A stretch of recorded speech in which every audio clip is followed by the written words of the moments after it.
In this video, I'm about to show you how to fix the Microsoft Teams add-in missing in Outlook. First, ensure that Teams is installed on your PC and you're logged in to the same Microsoft account on both Teams and Outlook.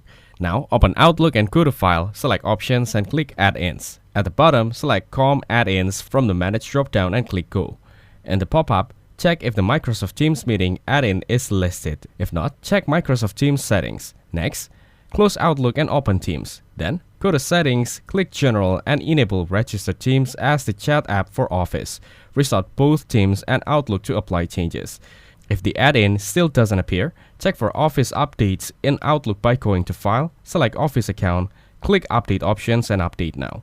Make sure you're using the latest versions of Office 365. Teams and Outlook should be on the same update. If missing, reinstall Teams, ensuring that the Teams add-in for Outlook is enabled during installations. Thanks for watching. Don't forget to like and subscribe.